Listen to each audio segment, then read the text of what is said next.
Fake clients means fake dreams. Recently मैंने threads पर new login किया और वहाँ मेरे सामने कुछ इस तरह की पोस्ट बहुत ज़्यादा ही आ रही थी। मुझे लगा शायद लोगों के पास इतना काम आ चुका है कि वो लोग इसका इतना ज़्यादा पे कर रहे हैं। मैंने इस चीज़ को एक दफ़ा एक्सपीरियंस करने के लिए एक जॉब के लिए अप्लाई किया। अब ये जो आईडी नज़र आ रही है, ये कोई वो बंदा नहीं है जो मुझे काम देगा। ये वो बंदा है जो मुझे बताएगा कि काम लेने के लिए जाना कहाँ पे है। अब इसके थ्रू मैं जाता हूँ टेलीग्राम पर और मैंने टेलीग्राम पर जाकर उस बंदे को मैसेज भी किया। अब मैसेज करने के बाद उसने मुझसे इतने प्रोफेशनल तरीके से बात की कि मुझे लगा ही नहीं ये टेक।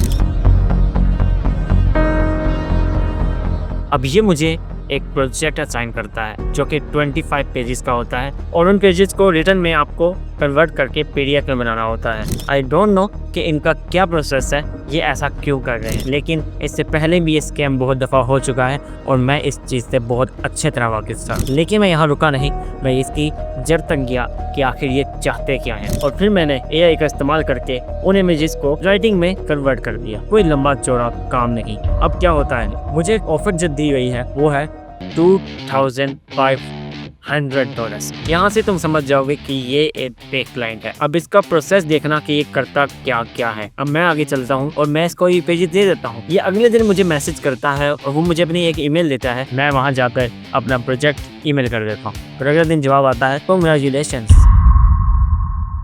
अब तुम यहाँ एक चीज़ देखो कि इतना प्रोफेशनल तरीके से ये तुम्हें फंसा रहे हैं कि ऐसा लग रहा ही नहीं है कि ये कोई फेक क्लाइंट है कि आपसे उसने 25 पेजेस की रिटर्न इमेजेस मांगी। अगर कोई एआई यूज़ करना नहीं जानता तो उसको टाइप करके भेजनी पड़ती। अब इनका काम क्या है मैं ये तुम्हें बता। कांग्रेचुलेशंस कहने के बाद ये तुम इतनी बड़ी एक लिस्ट जो भेजी है जरा उसको पढ़ते हैं।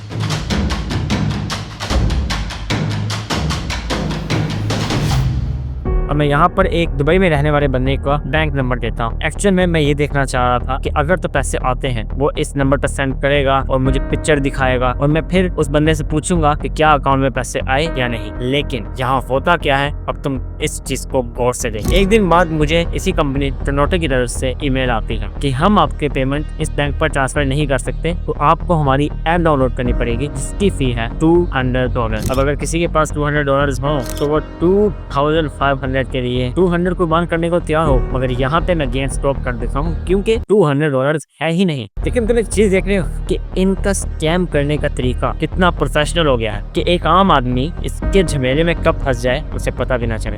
ऐसे लोगों से बच के रहिए और पहली बात थ्रेड्स और फेसबुक से बहुत दूर रहिएगा। अगर आप फ्रीलांसिंग कर रहे हैं, आपको अगर कोई क्लाइंट्स चाहिए तो आपको फाइवर, अपवर्क और इसके अलावा बहुत मुख्तलिफ प्लेटफॉर्म पे क्लाइंट्स मिल जाएंगे। लेकिन फाइवर पे भी तुम्हें इन्वेस्टमेंट करनी पड़ेगी और अपवर्क पे भी थोड़ी सी इन्वेस्टमेंट तो करनी ही पड़ेगी, क्योंकि अगर कोई ओरिजिनल चीज चाहते हो तो आज के वक्त में वो फ्री नहीं है। और एक और बात, इंस्टाग्राम पर भी तुम्हें क्लाइंट्स मिल सकते हैं। ये भी किसी ने मुझे इन्फॉर्मेशन दी है, मैंने खुद से भी कोई ट्राई नहीं किया। लेकिन हाँ, नेक्स्ट वीडियो मेरी इंस्टाग्राम पे होगी और अगर तुम चाहते हो कि मैं फेसबुक पर भी बनाऊं तो लाजमी, क्यों नहीं।